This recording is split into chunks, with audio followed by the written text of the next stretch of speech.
네, 사도행전 8장 14절에서 25절까지 말씀을 보도록 하겠습니다.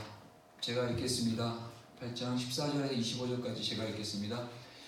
예루살렘에 있는 사도들이 사마리아도 하나님의 말씀을 받았다 함을 듣고 베드로와 요한을 보내매 그들이 내려가서 그들을 위하여 성령 받기를 기도하니 이는 아직 한 사람에게도 성령 내리신 일이 없고 오직 주 예수의 이름으로 세례만 받을 뿐이더라.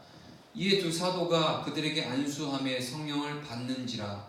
시몬이 사도들의 안수로 성령 받는 것을 보고 돈을 들여 이르되 이 권능을 내게도 주어 누구든지 내가 안수하는 사람은 성령을 받게 하여 주소서 하니 베드로가 이르되 내가 하나님의 선물을 돈 주고 살 줄로 생각하였으니 내 은과 내가 함께 망할지어다.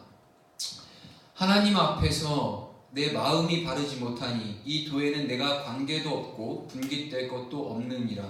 그러므로 너의 이 악함을 회개하고 주께 기도하라. 혹 마음에 품은 것을 사하여 주시리라. 내가 보니 너는 악독이 가득하며 불의에 매인 바 되었도다. 시몬이 대답하여 이르되 나를 위하여 주께 기도하여 말한 것이 하나도 내게 임하지 않게 하소서 하니라. 두 사도가 주의 말씀을 증언하여 말한 후 예루살렘으로 돌아갈새 사마리아인의 여러 마을에서 복음을 전하니라. 아멘. 네, 오늘 하나님 말씀 제목이요, 하나님 앞에서 바른 믿음이라는 제목을 가지고 함께 또 이어서 강해 나가려고 합니다. 14절에 예루살렘에 있는 사도들이 사마리아도 하나님의 말씀을 받았다 함을 듣고 베드로와 요한을 보냅니다. 사도들은요 예루살렘에 남아있죠. 물론 사도 모두가 예루살렘에 남아있었는지 아니면 일부가 남아있었는지는 잘 모르겠지만 어찌됐든 사도들, 그 주된 사도들은 다 예루살렘에 남아있었다는 것을 우리는 알 수 있어요. 왜냐? 다시 우리 한번 점검해 보겠지만 이전에 디아스포라 각각 흩어진 유대인들, 흩어진 기독교 초대 교인들이 박해 속에서 흩어질 때 사도들은 남았죠. 왜? 자신에게 주어진 사명과 자신에게 맡겨진 그 직분적 사명에 감당해야 될 곳이 바로 예루살렘, 그 유대인 지역이라는 그런 확신 속에서 그들은요 그 직분을 감당하기 위해서, 감내하기 위해서 흩어지지 않고 그 끔찍한 박해 속에서도 끝까지 남아서 예루살렘을 수호하고 그곳에서 복음을 전하는 것에 이제 매진을 했죠. 그래서 어찌됐든 그 예루살렘에 남아있는 사도들이요 소문을 듣습니다. 어떤 소문이냐?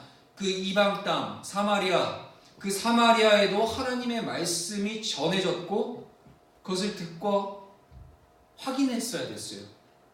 왜냐하면요, 그리고 확인하기 위해서 그 사도 베드로와 사도 요한을 파송 보내죠. 너희들 가서 직접 확인해 봐라. 사실상 사도들에게 남아있는 그 견고한 진이 있었어요. 이 유대인들이 짐승처럼 간주하던 그 사마리아인에게 하나님의 말씀이 선포되고 그들이 받아들였다는 소문이 예루살렘을 지키고 있던 사도들에게 전해진 거죠. 사도들은요 그 얘기를 들었을 때 아마 반신반의했을 거예요. 소문의 진위를 확인하기 위해서 베드로와 요한을 사마리아로 급파하게 된 거죠. 사도들은요 초대교회의 그 영적 최고 지도자들이긴 했어요. 분명히 그들은 여전히 그런데 선민의식 갖고 있었고요, 고착화된 그들만의 신학으로 인해서요 그 광대하고 초월적인 그 복음의 능력을 그들 스스로 자신의 그 신학과 그런 고착화된 그런 선민의식으로 인해서 복음의 능력을 스스로 그들이 제한하고 있었다는 거예요. 그걸 볼 수 있어요. 지금 우리가 이제 알고 있지만 이 당시의 상황의 시대 상황으로 돌아가면 어쩌면 당연한 일일 수 있어요. 분명히. 왜냐하면 예수님께서도 웬만하면 이방 땅에 가서 복음을 전하시는 것보다는 예루살렘과 이방인들을 대상으로 복음을 전하시기를 고수하셨으니까요. 하지만 이 사도들은요 분명한 하나님의 말씀을 기억했어야 됐어요. 예수님께서 승천하시기 직전에 사도들에게 명령하셨죠. 제자들에게 명령하셨죠. 성령이 임하면 너희에게 권능이 임하는데, 권능이 있을 건데 그 권능을 가지고 너희들의 먹고 마시는 것 이런 목적으로 성령의 권능이 필요한 게 아니죠. 바로 복음을 전하는 것에 성령의 능력이 반드시 필요한데 그 복음에 전하는 그 영역에 대해서 분명히 주님은 언급을 하셨고 거기에 대한 확실한 명령을 하셨죠. 예루살렘뿐이 아니라 온 유대와 사마리아와 땅끝까지 너희들은 증인된 증거자가 되어야 된다. 그 성령의 능력을 받은 자들. 근데요, 여전히 사도들은요, 이래서 구습이 무서워요. 이래서 옛 자아가 되게 무서운 거예요. 우리 계속 나오겠지만 구습이 되게 무서운 거예요. 주님의 명령에도 불구하고 끔찍한 박해와 뭐 여러 가지 막 사역과 다양한 상황들이 있었겠지만 사도들에게는요, 여전히 이방 저 지옥 땔감으로나 사용돼야 될 저 이방 사마리아인들 저 혼혈 족속들에게도 복음이 임한다는 사실이 사실상 그들에게는 쉽게 그걸 받아들이기 힘든 상황이었다는 거예요.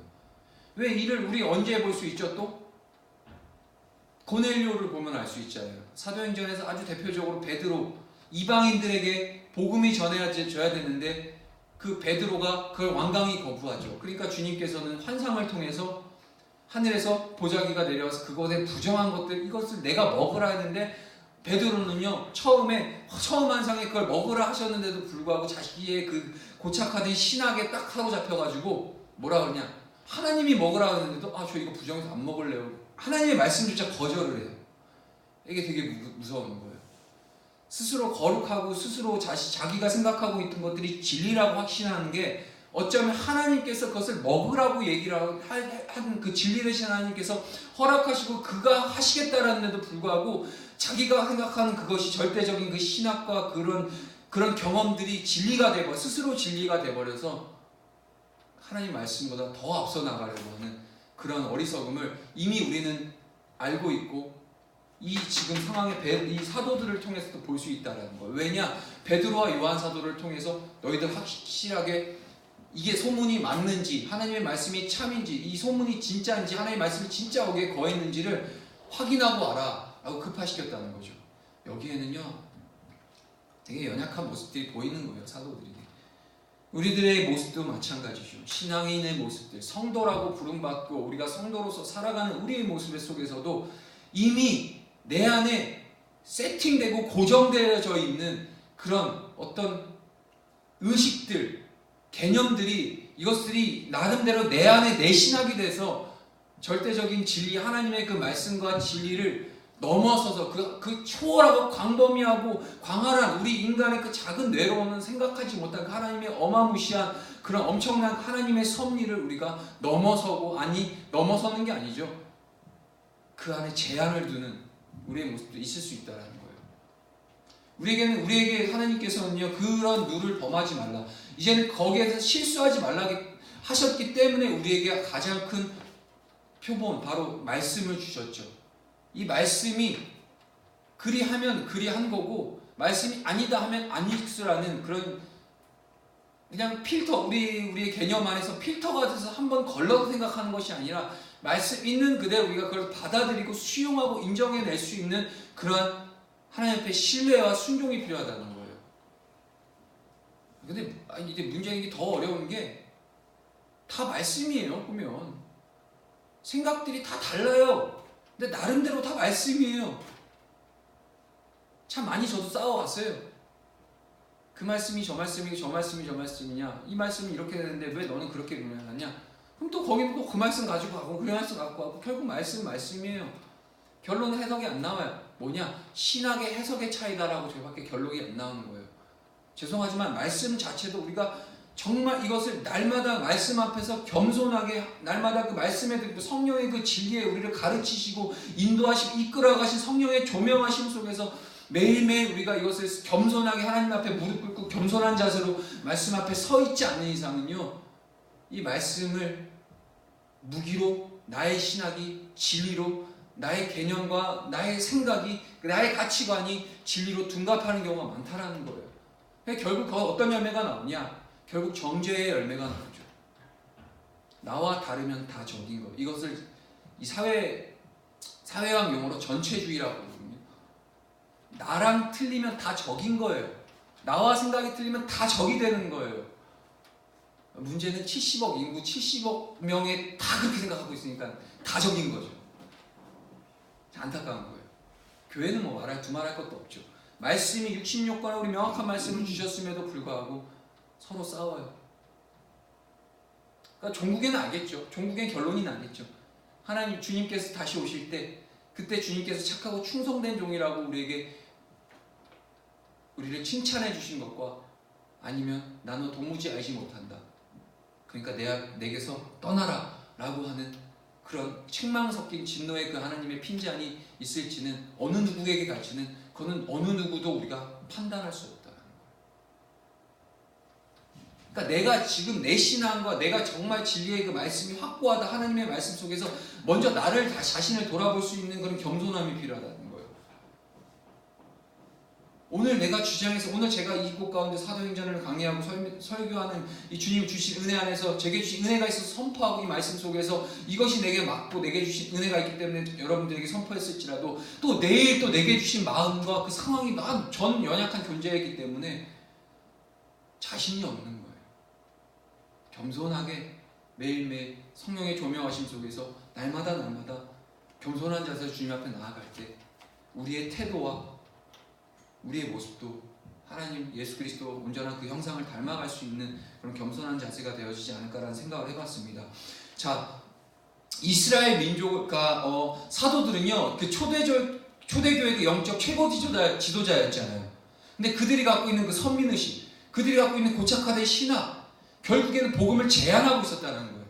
그런데요, 이스라엘 민족을 넘어서 세계 열방, 이스라엘 민족뿐이 아니라 세계 열방 가운데 하나님의 구원이 임하리라 라고 약속하신 그 언약은요, 이미 사도들이 사도가 되기 훨씬 이전부터, 이스라엘이 민족이 되기 이전부터, 이미 이전부터 이 민족적 이스라엘 형성되기 이전부터 하나님은 언약을 통해서 약속하신 데 말하는 것을 우리는 기억해야 된다는 거예요. 그 말씀이 어디에 있냐? 대표적으로 출애굽 19장 5절 6절 있죠. 함께 읽을게요. 세계가 다 내게 속하였나니 너희가 내 말을 잘 듣고 내 언약을 지키면 너희는 모든 민족 중에서 내 소유가 되겠고 너희가 내게 대하여 제사장 나라가 되며 거룩한 백성이 되리라. 너는 이 말을 이스라엘 자손에게 전할지니라. 시내산에 가서 하나님의 율법을 받을 때 그 모세에게 너희는 이 민족 이스라엘 내가 택한 이 백성들을 하나님께서 부르신 이유가 뭐예요? 바로 제사장 나라로 사용하시는 거예요. 제사장의 역할이 뭐죠? 사람과 하나님과의 관계의 중보적 역할을 하는 게 제사장. 아니, 중보가 아니죠. 사람의 편에 이야기를 하나님께 내어드리는 거예요. 올려드리는 거예요. 반대로 선지자는 하나님의 편에서 하나님의 말씀, 하나님의 마음과 하나님의 뜻을 사람들에게 전하는 그 삼중직이죠. 왕, 제사장, 선지자. 제사장 나라가 바로 이 이스라엘을 제사장 나라로 불렀대요. 곧 이 이스라엘은 이 민족적 이스라엘을 부르신 이유는 너희들만 그냥 구원받아서 나이스하게 살라는 얘기가 아니라 너희들이 이방 모든 바로 첫 5절에 보면 세계가 다 하나님 거라는 거예요. 이 세계가 다 하나님께 속해 있는 것이라는 거예요. 이방인이나 유대인이나 헬라인이나 모든 민족들이 다 이미 하나님의 그 전능하심 안에서 하나님이 창조하신 창조 피조물로서 하나님 건데 너희들이 어떻게 해야 돼? 이스라엘을 특히 택하신 이유는 이방인들, 하나님을 알지 못하는 저들을 향해서 너희들은 제사장적 직분을 감당해라라는 거죠. 이제는 예수 그리스도의 구원의 말미암아 그의 대속으로 말미암아 구원을 받은 저와 여러분들이 이제는 이 제사장적 역할을 감당해야 되는 거죠. 그러니까 이전부터 이미 하나님은 약속을 해주는 거예요. 성경은요, 이 66권이 성경 전체는요, 그리스도 예수, 에덴이 죄로 인해서 타락한 에덴이 그리스도 하나님의 아들 여자의 후손을 통해서 구원 계시가 점진적이고 발전적으로 하나님이 약속하신 그 약속이 성취되는 과정을 이루는데 그 성취의 대상이 이스라엘은 어떤 작은 그 공동체 민족에게만 한정되어 있는 것이 아니라 바로 온 열방의 하나님의 구원의 섭리가 이뤄간다는 거예요. 근데 이게 뭐 큰 되게 막 세계적으로 민족적으로 세계 열방에 이렇게 크게 광범위하게 제가 말씀을 드리지만 조금 더 좁은 영역 안에서 봤을 때는 이제 우리 안에서도 볼 수 있는 거죠. 이 당시에는 이제 유대인들이 그리스도인 기독교인들을 향해서 박해를 가했다 어떻게 했죠? 그럴 수 없다. 그건 신성 모독이다. 하나님의 아들이라고 예수가 라고 하면서 그들이 갖고 있는 편협화된 고착화된 그 신학 때문에 결국 그리스도 예수를 못 받고 초대 교인들을 신실한 교인들을 핍박하는 이런 열매가 생겼고, 또 지금 또 마찬가지죠. 정말 진리를 사수하고 주님 앞에서 말씀 속에서 정말 말씀이 말씀대로 선포되어지기 굳건히 붙들고 나아가는 그 진리를 사수하는 자들에게 어떤 기득권과 자신들이 갖고 있는 어떤 시스템과 구조적인 문제 안에서 그것들을 가지고 잣대를 가지고 뭐 2단이니 3단이니 자기들 멋대로 그것들을 이제 그렇게 이제 결정을 내어버리는 이런 순간들이요, 이 세상에 흘러가는 이 복음의 그 하나님의 구원 계시의 그 역사들을 자꾸 해서 브레이크 놓는 그런 인간의 죄성들 속에서 나오는 거라는 거예요. 자, 16절 보면요. 15절에 그들이 내려가서 그들을 위해 성령 받기를 기도해요. 사도들의 사명이 뭐였냐면요, 어찌됐든 간에 사마리아인들에게 성령이 임하기를 기도했어요. 뭐 단지 사마리아만뿐이 아니겠죠. 어찌됐든 이들은 기도를 통해서 하나님의 성령의 능력이 자신들에게 임했던 그 성령이 그들에게도 임하기를 기도했다고 해요. 16절에 이는 아직 한 사람에게도 성령 내리신 일이 없고 오직 주 예수의 이름으로 세례만 받을 뿐이더라. 기이한 현상이죠. 사마리아 현장에 이른 그 두 베드로와 요한은요, 소문이 사실임을 자신들의 두 눈으로 직접 확인했어요. 하나님의 말씀이 분명히 선포가 됐고요, 사마리아 성 사람들이요 어떤 행위를 했냐, 바로 예수 그리스도를 주로 영접하고 세례를 받았다는 거예요. 그런데요, 사마리아인들은요 예수의 이름으로 세례를 받고 세례 교인이 되긴 했는데, 아이러니하죠. 아직 성령을 받지 못했다는 사실도 확인하게 되는 거예요. 근데 저는요, 여기서 성령이 임했냐 안 했느냐 어떤 기능적인 역할로 굳이 말한다면 저는 성령이 있다고 봐요. 왜냐하면 성령이 아니고서는 예수를 구주로 인정할 수 없기 때문에. 이제 근데 왜 여기서 이 사도행전 오늘 본문에서 이 누가는 왜 그들에게 그 사마리아인들이 세례만 받고 성령은 받지 못했다라고 해서 마치 그것을 분리해서 약간 부정적인 인식으로 여기를 담아놨냐? 저는 여기에 대해서 이유가 뭐냐? 바로 주체가, 오늘 이 주는 메시지의 1차적 주체 메시지에 대한 주체가 누구냐면은 바로 이 사마리아인도 아니고 빌립도 아니라 바로 사도들이라는 거예요. 그거 어떻게 아냐? 바로 제가 방금 전에 얘기했던 것처럼 사도들이 갖고 있는 그 고착화된 그 신학, 유대인들 예루살렘 아니고서는 이방인들은 성령 받는 것에 대해서, 그리고 하나님의 구원이 임하는 것에 대해서 이들이 눈으로 보지 않는 이상, 그들도 성령을 받는 현상을 보지 않는 이상 이들은 그 견고한진이 깨지지 않았다는 거예요. 그래서 가시적으로 기능적으로 성령이 이렇게 막 방언하고 뭔가 현상들이 있잖아요. 보여지는 성령 받아 나타나는 현상들, 그런 것들이 드러나지 않았지만 이미 사마리아 성 안에서 빌립이 선포한 하나님 예수 그리스도의 그 복음으로 인해서 이들이 세례를 받았고, 세례를 받은과 동시에 성령은 임했다는 거예요. 이게 분리될 수가 없어요. 구주를 예수로 인정했다는 건 그 안에 성령께서 하신 거지 내가 의로 자의로 할 수 있는 게 아니라는 거예요. 복음은 증거하는 일은 근데요, 아직 성령을 받지 못했다는 사실도 이들은 이제 확인을 하게 돼요. 근데요, 제가 이제 이렇게 말씀을 드렸어요. 이 상황은요, 분명히 하나님의 그 섭리 속에서 사도들 베드로와 요한이 두 눈으로 똑똑히 성령의 임함을 확인하게 돼요. 언제 확인하게 되죠? 바로 그들이 안수했을 때. 그러니까 외형적이고 기능적인 부분으로 성령이 임하는 것을 확인했을 때는 언제냐? 바로 이들이 자신의 직분과 자신의 책임을, 자기네 그 사도라는 그런 주님 주신 그 거룩한 사명과 직분적 책임을 그들이 믿음으로 받고, 이방인들도 하나님께서 이제는 성령의 은혜가 있구나, 구원의 복음이 임하였구나 라는 그런 확신 속에서 그들에게 머리에 안수를 하고 나아갈 때, 그때 정말 말할 수 없는 성령의 은혜가 막 임했던 그런 현장들을 보게 되죠. 근데 반대로 이런 경우가 있어요. 많은 능력과 기적과 이사가 선포되고 하나님의 말씀이 막 여지없이 선포되는데 성령의 능력이 없는 거죠. 성령의 임재가 메말라 버리는 거예요. 있죠, 분명히. 있어요. 지금 시대 교회들도 있고요. 뭐 그거는 뭐 제가 뭐 수치를 매기고 눈으로 보여져서 그런 얘기를 하는 것이 아니라 말씀에도 그랬어요. 선지서도 뭐 보면 성령의 그런 임재가 끊어지잖아요. 이때 마지막 때.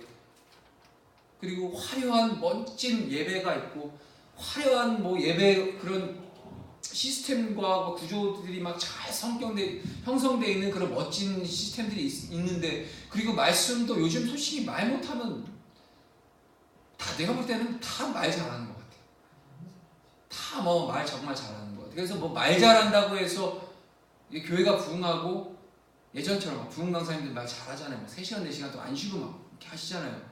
그런 것처럼 뭔가 막 되게 막 말 거창하게 하고 잘하고 재밌게 한다고 해서 뭐 가시적인 부흥 이런 시대는 지났고요. 문제는 그 안에 진리의 성령이 임하느냐라는 거죠.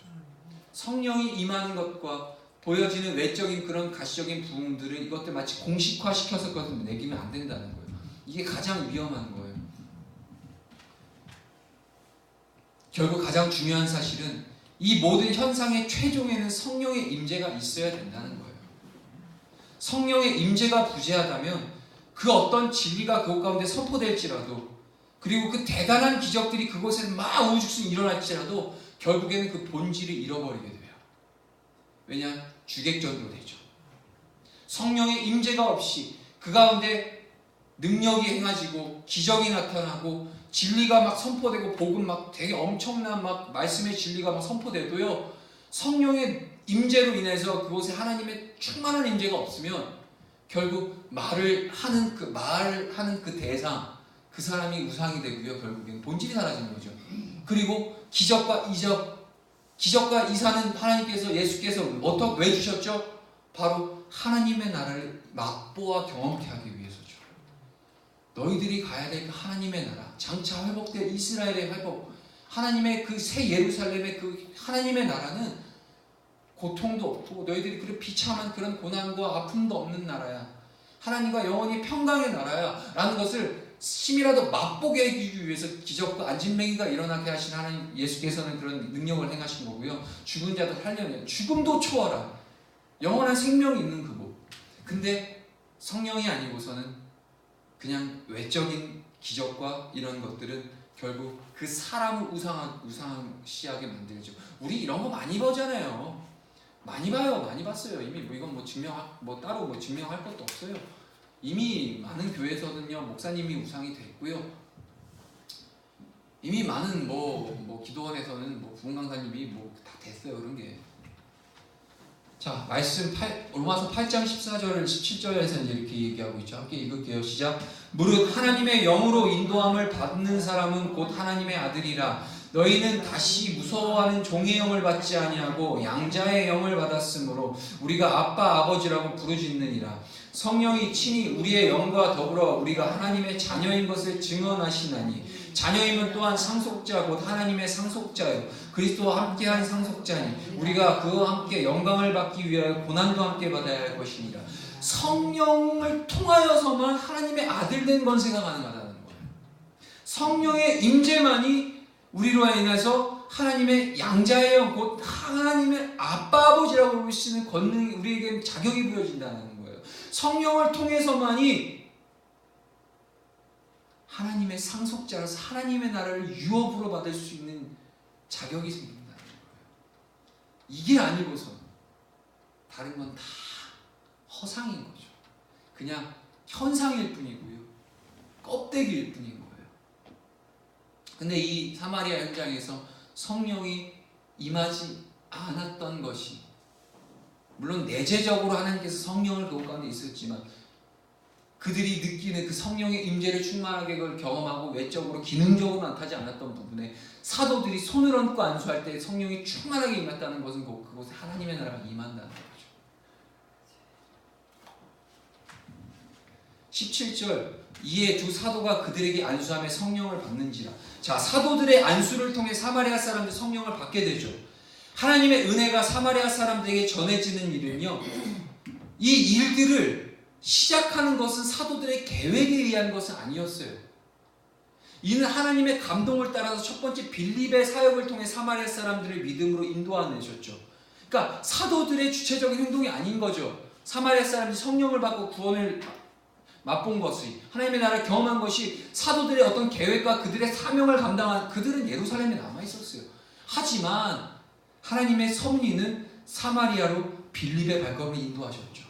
결국 그 빌립의 사역을 통해서 사마리아 사람들을 믿음으로 인도해 내셨고, 첫 번째, 이제는 빌립의 통해서 믿음으로 인도함 받은 그 사마리아 성 사람들에게 사도들을 보내셔서 베드로와 요한을 그들에게 성령을 수여할 일꾼들을 세우시는 거죠. 제가 이 얘기를 왜 드리냐, 이런 식으로 하나님은요, 그들로 하여금 서로 손을 내밀어 서로를 돕게 하신다는 거예요. 자신의 교회가 연합하여 하나가 될 수 있도록 주님은 이끌어 가신다는 거예요. 하나님의 교회가, 하나님께서 자신이 시작하신 일을 빌립을 통해서 다 마무리하실 수 있으셨을 거예요. 하나님의 말씀이 빌립의 입술을 통해 선포됐어요. 저들이 받았어요. 말씀을 받았고 세례까지 받았어요. 그리고 성령까지 받아서 사마리아가 복음이 왕성해서 이제 또 다른 제자가 생기고 사마리아 교회가 형성이 됐다. 사도 없이 얼마든지 가능하죠. 하지만 사마리아 사람들이 예루살렘 교회와의 그 형제적인 연합을 이루어가는 법을 하나님께서는 배우도록 하시기 위해 했던 거예요. 이 둘을 마치 사슬로 묶듯이 이렇게 묶어놓기를 하나님이 원하셨다는 거예요. 우리가 요즘 이 시대 가운데 우리가 많이 오해하는 부분이죠.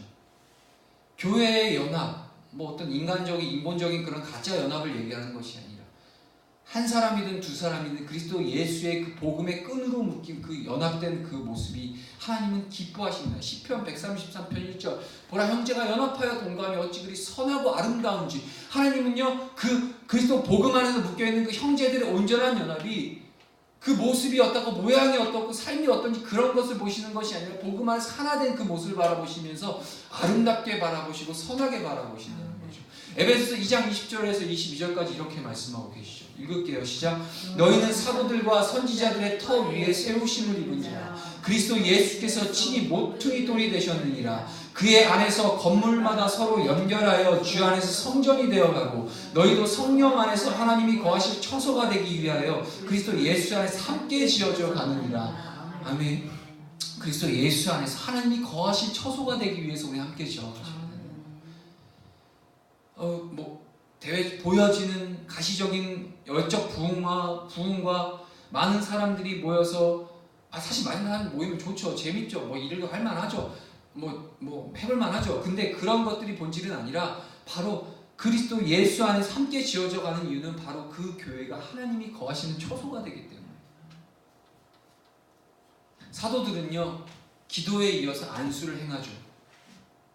사마리아인들에게. 외적인 예식이 사도들을 통해서 행해지면 성령이 저절로 임하는 것이 아니라 성령을 주시라고 하나님께 간절히 구하고 있는 것임을 우리는 볼 수 있어요. 그러니까 단순히 난 사도니까 가서 안수하면 성령 임할 거야 라고 어떤 자신이 그 사도로서의 그 직분적인 프라이드와 자존심으로 인해서 가서 막 그 베드로와 요한이 안수를 한 게 아니라 이미 사도들은요, 오늘 이제는 앞서 봤지만 15절에 뭐라 하죠? 그들은 성령 받기를 기도했다라는 거예요. 그러니까 결국 기도의 성취가 되는 과정인 거예요. 안수하는 그 행위, 예식과의 어떤 행태로서의 이것이 성령이 임한 것이 아니라 그것은 그냥 수단일 뿐이고 이미 이전에 이 사도들은요, 이 사마리아 성에 성령이 임하기를 간절히 그들도 기도했었다는 것을 볼 수 있어요. 하나님은 백성들에게 율례와 법도를 주셨어요. 그리고 또 하나님은 백성들이 하나님의 율례와 규례를 지켜 행하는 순종을 통해서 영광을 받으시기를 원하시죠. 그러니까 우리에게 율례와 규례, 그러니까 왜 굳이 빌립이 아니라 사도들이 가서 그들에게 손을 얹고 안수를 해서 성령의 임재가 있어야 되는지, 성령이 충만하게 임하는 건지에 대해서 우리는 돌이켜 볼 때 이런 율례와 균례와 법도와 이런 질서가 참 중요하다는 것도 알고 있어야 되는 거죠. 백성들이 그 하나님의 율례와 규례를 지켜 행하는 그 순종을 통해서 하나님의 영광을 받으시거든요. 교회는요, 교회의 질서와 직분에 따른 역할 안에서 목회자 또는 사역자들에게 맡겨진 예식을 소홀히 여기거나 또는 반대로 경솔하게 남용하지도 말아야 되겠죠. 그런데 오늘날 이 교회들, 상당수의 성도들이 이 교회 안에서 행해져야 할 예전과 질서에 대해서는 그다지 중요하게 생각하지 않아요. 사실 저도 뭐 이렇게 얼마만큼 중요하게 생각하냐라면 저도 뭐 할 말은 많이 없어요. 왜냐면 아무래도 이제 요즘 이제 젊은 세대이기 때문에 사실 축에 저도 있기 때문에, 그리고 저는 어릴 때부터 어떤 그 예배 예전이나 이런 형식과 이런 것들에 대해서 교회에서 제가 교육을 받은 적이 없기 때문에 저도 상당히 이런 진보적인 열린 어떤 그런 마인드를 갖고 이렇게 교회를 바라보는 시각이 있었어요. 근데 이제 제가 조금씩 좀 이게 성도로서, 신앙인으로서 저 보니까 올해 딱 10년 차더라고요. 제가 엊그저께 중학교 중등부 수련회 가서 또 이렇게 말씀 전하는데, 저를 늘 소개할 때 저는 작년에 9살이라고 소개했고 재작년에 8살에 소개했거든요. 왜냐하면 저는 이제 하나님 거듭난 이후로 나이를 측정하기 때문에 오늘 10살 됐더라고요. 어찌됐든 이 10살, 이 10년간의 이 신앙의 제 그 정말 아무것도 보잘것없는 저의 그 부족한 자의 그 신앙의 여정도 봤을 때 이 한 해 한 해가 이끌어 가시는 그 하나님의 질서가 분명히 보였다는 거예요. 그건 순리예요. 하나님이 이루가실 순리예요. 그냥 중구난방 교회가 아무리 이 교회가 썩었고 무너져가고 진짜 답이 안 나온 교회들일지라도 하나님께서는 그 교회 한 교회마다 주어진 고유의 사명들이 있다는 거예요. 물론 그것을 정신 차리고 빨리 회복해서 처음 그 교회 하나님께서 그 단임 목회자를 통해서 세우셨을 때 그 주신 그 비전과 그 사명을 다시 한번 그 순수했던 그때의 그 마음을 돌이켜 회개하여서 다시 새 옷을 아름다운 옷 갈아입고 그 사명 앞에 이제 나아가는 그 소중한 교회들이 일어났으면 좋겠어요. 근데 그게 이제 안 되니까 참 마음이 아픈 건데, 결국엔 모든 교회, 대한민국 5만 교회가 있다라고 하는데 이 5만 교회 저는 하나 교회마다 주신 그 개별적으로 주신 사명들이 있다라는 거예요. 우리 교회처럼. 그 사명 앞에, 그 질서 앞에 그 주님께서 교회를 세우신, 그 교회는 그리스도의 피로 세우신 교회잖아요. 하나님이 예수께서 충분히 그 대가를 치르고 사신 교회란 말이에요. 그래서 그 교회 안에서 이루어지는 모든 예배와 예전과 형식과 이런 제도, 이 모든 것들도 결과 총체적으로 우리는 바라볼 때 하나님께서 이뤄가신 그 질서 안에서 우리는 순종하는 법부터 배워야 된다는 거죠. 어쨌든 그러한 부분들을 우리는 소홀히 여길 수도 없고, 또 반대로 경솔하게 남용도 하면 안 되죠. 나는 목사니까, 난 사역자니까 또 그걸 가지고 막 의식적으로 막 행해하면서 막 그럴 필요도 없는 거고, 각자에게 주어주신 역할 속에서 이제 최선을 다해야죠. 소임을 다해야죠.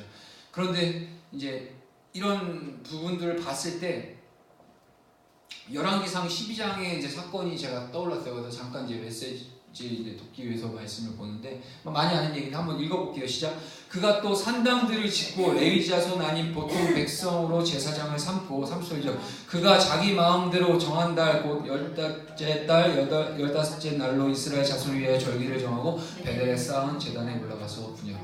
여로보암의 얘기죠. 여로보암이 남유다와 북이스라엘이 나눠졌죠. 솔로몬의 그 음란과 제약으로 인해서 하나님께서는 심판의 그 표징으로 남과 북을 이스라엘 갈라놓으셨죠. 북쪽 왕이 바로 여로보암이었고 남쪽 왕이 르호보암이었죠. 맞죠? 맞죠? 여로보암. 근데 남유다에 하나님의 성전이 있었죠. 근데 이제 절기만 되면은 북쪽에 있는 이스라엘 백성들이 남유다를 가는 거예요. 왜냐하면은 절기를 지키려면 예배 드려야 되고 제사해야 되잖아요. 가는 거예요. 그 왕으로서 여로보암이 저 분단된 우리 어떻게 보면 남가국이 우리 원수잖아요. 그런 것처럼 그 당시 원수였단 말이에요. 저 원수 남유다로 가서 이들이 이제 예배하는 거예요. 그렇다고 말릴 수 없는 거고. 그래서 이 여로보암이, 왜냐면 이렇게 가다 보면 백성들이 가다 보면 이제 남유다에 앉혀서 할 것 같고, 왠지 이제 자신의 그런 기득권이 점점 약해질 것 같으니까 이제 잔꾀를 부리는 거죠. 굳이 뭐 하나님의 성전이 저기 예루살렘에 있을 필요가 있나?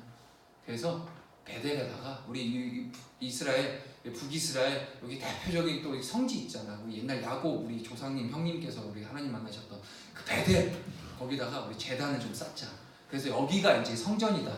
여기서 이제 예배하자. 그러면 사람들이 남유다 안 가고 이제 북이스라엘 남아서 하나님 예배하면은 이제 이러면서 자기 이제 개념을 가지고 마음대로 제사장도 혈통적인 레위 지파, 하나님께서 세우신 레위의 그 가문을 따라서 제사장을 섬겨서 그 예배와 제사를 집도하게 만들어야 되는데 그렇게 안 했죠. 자기 마음대로 제사장을 세워서 베델에다가 단을 세워서 저들로 하여금 분향하게 하고 했죠. 죄죠. 완벽한 죄죠. 하나님 보시기에 가증한 죄죠. 하나님께서는요, 중앙성소법이라 해갖고 주님께서 지정해 주신 그곳이 아니면요, 다른 곳에서 아무리 하나님을 경건하게 예배해도요, 그건 죄가 된다고 분명히 얘기했어요. 예루살렘 그 하나님의 그 성전, 하나님이 거하시는 곳, 그곳에서 하나님을 예배하지 않으면, 제사하지 않으면 다른 데서는 다. 근데 뭐 물론 이제 구약 시대니까 뭐 이 정도까지 어떤 뭐 약간 상황이 다를 수도 있겠지만 본질은 같죠. 우리도 요즘 시대 그 교회에 대한 인식들이 그러죠. 뭐 일단 기본적으로 주일날 우리 교회 안 가고 딴 교회 가도 돼라는 뭐 부득이한 상황, 뭐 어디 외국 나가 있거나 뭐 이런 부득이한 상황 속에서는 이제 뭐 어쩔 수 없겠지만 요즘은 너무 편만하게 심지어는 집에서 인터넷 레벨 그 되게 이제 합리화해요. 되게 많아요. 제 주변에도 많이 계세요. 인터넷에서 예배를 드리는 거. 무슨 형식이 무슨 중요하다는 거예요. 물론 형식 자체가 중요한 건 아니죠. 마음의 문제인데 그 마음 한번 스스로가 한번 조심히 한번 그 마음을 한번 들어가 보자고요. 하나님이 아시고 본인이 아시겠죠. 남들 앞에서는 괜찮다 할지라도 그거를 그렇게 편하게 집에서 앉아서 인터넷 예배드리는 그 마음이 편할까요? 모르겠어요. 저는 안 편할 것 같아요. 그냥 속이는 거죠. 근데 하나님은 철저하게 거기에 대해서 물으시죠. 이 얘기가 이제 이 얘기를 왜 드리냐? 바로 사도들의 그 안수에 대한 그 행위는 어떤 사도들의 권위를 뭐 드러내고 그것을 상징하기 위해서가 아니라 하나님께서 이루어주신 사도들에게 주어진 고유의 권한이 있다라는 거예요. 거기에 대한 모습들, 그 질서, 하나님의 질서, 사도들이 대단해서가 아니라 사도를 세우신 그 하나님의 그 존재에 대한 그 경외함 속에서 우리는 그것을 순종하고 따르는 거라는 거죠. 그 부분을 우리가 다시 한번 상기하고 우리는 짚고 나가야 돼. 특히 요즘 시대는 좀 그런 게 있어요. 할 얘기 많은데. 자, 어쨌든 18, 19절 좀 할게요. 18, 19절 시몬이 사도들의 안수로 성령 받는 것을 보고 돈을 들여 이르되 이 권능을 내게도 주어 누구든지 내가 안수하는 사람은 성령을 받게 하여 주소서. 지난주에 시몬 되게 회심했잖아요. 그죠? 지난주 기억하시죠? 시몬이 이제 능력을 행하잖아요. 기적을, 표적 기적. 그래서 사람들이 심지어 하나님의 능력 있는 큰 자다라고 시몬 자체가 자기가 자신이 닉네임을 붙이죠. 나는 큰 자야. 나를 큰 자라고 불러줘. 하면서 그러다가 이제 사도들이 빌립이 복음을 전하고 빌립을 통해서 시몬도 복음을 받아요. 그래서 회심을 해요. 그래서 심지어는 빌립을 쫓아다녀요. 그러니까 제자 역할까지 해요. 근데 결국 오늘 이제 야심의 정체가 드디어 드러나는 거죠. 18, 19절에. 그는요, 하나님의 은혜를 돈 주고 살 수 있는 것으로 생각하고 자기 이득을 취하려고 했어요. 결국엔 지금 돌이켜보면 다 꼼수였어요. 꼼수. 그때는 은혜 받을 수 있었어요. 그 순간만큼 은혜, 우리도 그렇잖아요. 어저께 은혜 세게 받을 수 있어요. 은혜 진짜 충만하게 받을 수 있어요. 그거 오늘 마음 같습니까? 저는 안 같던데요. 어저께 은혜 세게 받아도 그 어느 정도의 여운은 남아있을지 모르는데 오늘 일어나면은 여전히 누가 툭 건드리면 누가 또 이렇게 내 그 상한 감정 탁 건드리면 벌써 우시부터 나오고 쌍쇼부터 나오죠. 여전히. 근데 문제는 뭐냐? 그런 답이 없는 하나님의 그 은혜와 하나님의 그 인도하심이 아니고 성령의 날마다 성령을 충만해야 하는 그 연약하고 하나님 없이는 부족하고 답이 안 나오는 그 존재적 죄인인 자신을 인정하지 아니하면 바로 이 시몬과 같은 현상이 나타나는 거예요. 그는요 하나님의 영광에는 아무런 관심도 없는 사람이었어요. 이사야 43장 21절 제가 그렇게 주구정책 얘기하는 이 백성 내가 나를 위하여 지은 나를 찬송하게 하려 합니다. 우리가 이때 주님께서 이 복음을 지키고 이 복음에 의해서 우리 성도가 살아가는 이유가 뭐죠? 바로 하나님을 경외하고 두려움으로 또 하나님께 영광 올려드리고 하나님 찬송하기 위한 존재적 목적이 우리에게 분명히 있잖아요. 근데 이 시몬에게는 없었어요. 여전히 그가 빌립을 따라다니고 회심을 했다 하면서도 그의 마음 가운데는 여전히 하나님의 영광에 관심이 있는 것이 아니라 바로 자기의 이득에 관심이 있었다는 거예요. 하나님의 사역자가 된다는 것이 무엇을 의미하는 것인지도 그는 알 수 없었어요. 하나님의 제자로서, 예수 그리스도의 제자로서, 복음 받은 자로서 그 그리스도의 그 십자가의 길을 쫓아가는 제자의 삶이 무엇인지를 이 시몬은요 몰랐다는 거예요. 사도들이 하늘의 능력을 받은 것은 그들의 사역을 통해서, 이유는 딱 하나예요. 바로 그리스도의 영광을 밝히 드러내기 위함이라는 거예요. 그 사실은 모른 채 도리어 성령을 사고 파는 물건 정도로만 생각하고 있는 신성 모독을 이 시몬이 지금 범하고 있다는 거예요. 뭐 더 얘기하고 싶지 않아요. 시몬에 대한 부분은. 신앙생활 하면서요, 예전 구습을 버리지 않고 자신의 옛적 자아를 그대로 가지고 있는 것은 모순이에요. 신앙인이라고 하면서 우리는 거듭난 존재죠. 다시 태어난 존재예요. 완전히 죽은 자가 새 생명으로 완전히 존재 자체가 아주 그냥 다 완전히 이렇게 바뀌는 존재예요. 삶의 가치도, 존재의 목적도. 진짜 성도는 종교를 따르는 자들이 아니에요. 지금 시몬은 종교 생활하고 있는 거예요. 종교인이 아니라는 거예요. 진짜 성도는요, 상황이 어찌하든지 굳건하게 그리스도 예수 따라가는 자들이라는 거예요. 종교인은 결국 자신의 그 옛적 자와 구습을 언제 발견하냐? 결정적인 순간에 종교인은 티가 나요.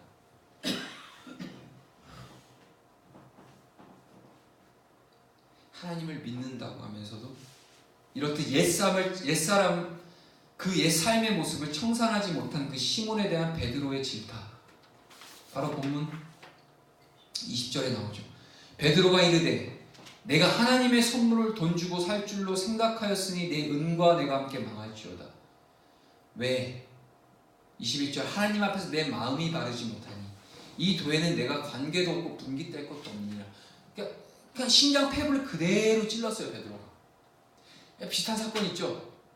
사도행전 우리 초반에 3장에서도 있었고, 아나니아 삽비라나 이런 자들이 물건 때문에, 물질 때문에 하나님보다 물질을 더 사랑했기 때문에 성령을 속이기까지 했었던 그 모습이 다시 재현되고 있어요.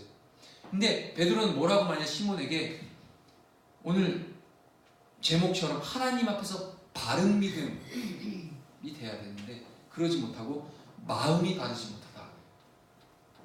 레브, 히브리어 레브, 그리고 헬라 아르카디아. 마음, 이것은요 뭘 뜻하냐면요, 그러니까 전부예요. 그냥 생명, 호흡, 마음이라고 표현을 했지만 이 마음이라는 게 우리는 마음이라 생각하면 되게 감성이나 감정적인 어떤 일부분으로 생각하잖아요. 그게 아니라 여기서 성경에서 얘기하는 마음은 전인 모든 것을 다 얘기하는 거예요. 감정뿐이 아니라 이성과 지성과 우리의 육신과 삶의 행토와 태도와 이 모든 것들이 다 마음 안에 그렇게 함축되어 다 담겨있기 때문에, 왜냐하면 우리는 마음의 동기로 움직이는 것이 지식으로 또 따라 움직이는 것이 아니잖아요. 사람 존재는요 절대 그냥 배운 학습된 대로 살아가는 사람들이 아니에요. 그 학습된 그런 지식들이, 그 인풋들이 내게서 이 마음으로 이렇게 새겨지죠.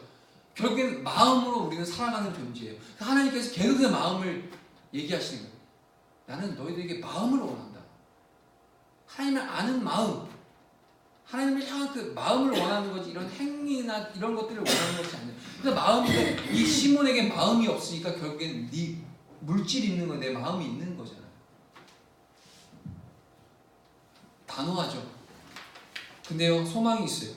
이 베드로의 질타가요 실은 중요한 순간마다 옛삶을 답습하고 있는 우리를 향한 주님의 질책으로 우리에게 와야 된다는 거예요. 단순히 시몬에게만 나아가는 그런 대상이 아니라 매 순간순간에 베드로가 시몬에게 나왔던 이 질타가 저와 여러분들, 지금 우리가 살아가고 있는 성도들, 우리 안에서 주님께서 질타하는 모습으로 우리는 받아들일 수 있어야 돼요. 겸허하게 받아들여야 돼요. 우리의 마음 과연 어디가 있냐는 거죠. 22, 23절에 그러므로 너의 이 악함을 회개하고 주께 기도하라. 혹 내 마음에 품은 것을 사하여 주시리라. 내가 보니 너는 악독이 가득하며 불의에 매인 바 되었도다. 베드로가 시몬에게 이렇게 얘기했어요. 베드로가요 시몬을 질책만 한 것은 아니에요. 여기 보면 베드로는요 그 마음이 여전히 악독과 불의로 가득한 시몬에게 뭘 하고? 회개하고 주님께 뭐 하고? 기도할 것을 권했다는 거예요. 여기서 재밌는 힌트가 있어요. 보면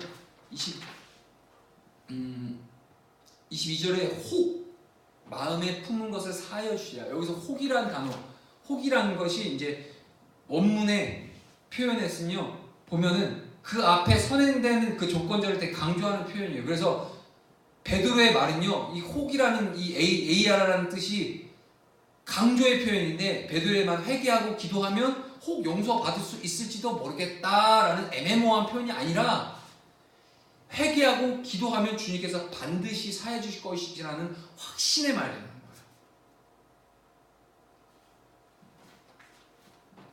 그리고 한 가지 더 우리가 짚고 넘어갈 게 있어요. 베드로가 시몬에게 너 주께 기도하라 라고 말하면서 사용한 단어가 있어요.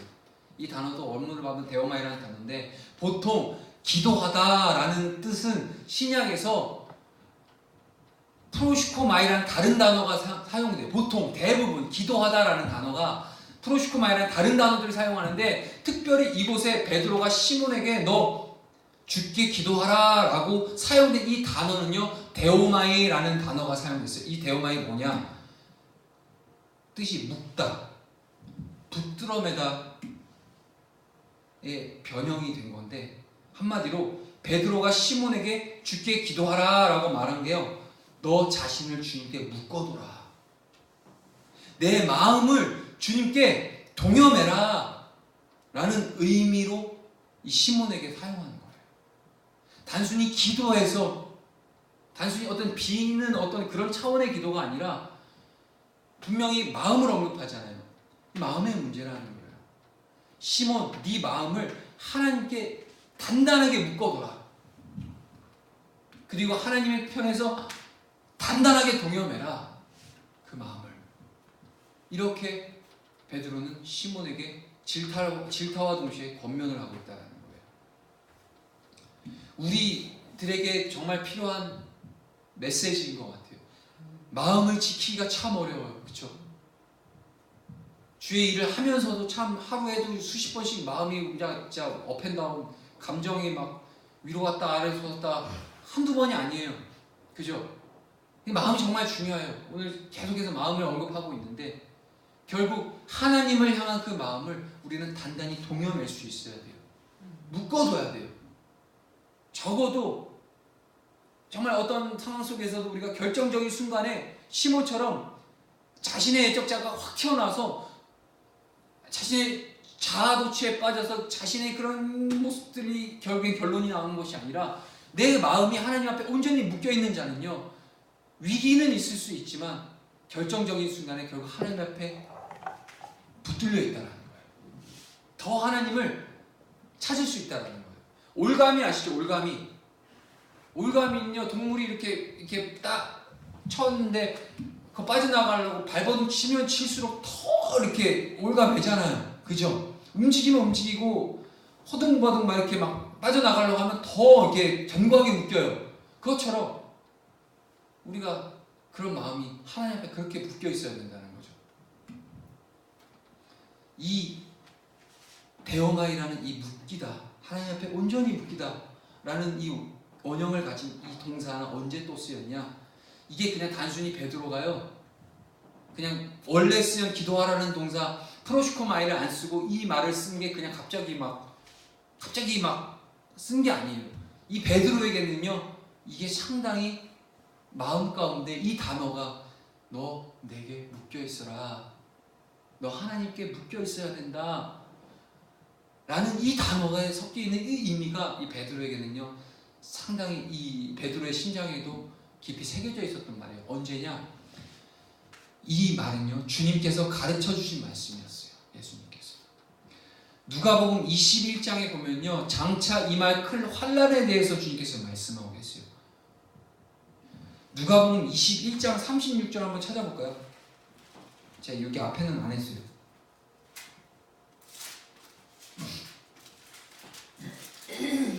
21장 전체는 쭉 보면요, 이제 마지막 때 이제 환란의 때를 쭉 예수님께서 비유를 통해서 얘기를 하세요. 그리고 마지막 이제 말씀하실 때 21장 36절에 뭐라고 예수님, 잠깐만요. 36절 제가 읽어볼게요. 이러므로 너희는 장차 올 이 모든 일을 능히 피하고 인자 앞에 서도록 항상 기도하며 깨어있으라 하시니라. 여기에 쓰여지는 주님께서 하신 말씀의 단어가 바로 데오마이, 사도들에게 장차 임할 그 환란에 대해 말씀하실 때 주님은 그 제자들에게 그 환란 속에서도 주님 앞에 떳떳이 설 수 있게끔 항상 기도하라, 곧 하나님께 묶여 있어라 라고 제자들에게 당부하셨던 그 말씀인 거예요. 저와 여러분들에게 하시는 말씀입니다. 아멘. 언제? 바로 주님이 임하실 그때, 환란의 때, 그 고통하는 때, 정말 세상에 정말 답이 없고 어떠한 소망도 세상에서 찾아볼 수 없는 정말 각박한 이 세상에 당장이라도 주님 재림 심판해 주러 오셔도, 교회는 물론, 세상은 물론, 교회까지도 주님 왜 오셨어요? 우리 잘 살고 있었고 잘 주님 뜻대로 살아가고 있었는데 라는 말을 우리가 어찌하겠습니까? 주님 당장 심판하러 오셔도 우리는 할 말이 없어요. 이런 패악하고 완악한 이 세대 속에서 주님은 우리에게 이렇게 얘기하시죠. 너희는 기도하고 깨어있어라. 너희는 내게 있어 단단히 내게 네 마음을 묶여라. 묶여있어라. 이게 바로 오늘 저와 여러분들에게 주신 하나님의 말씀인 줄 믿습니다. 기도하겠습니다.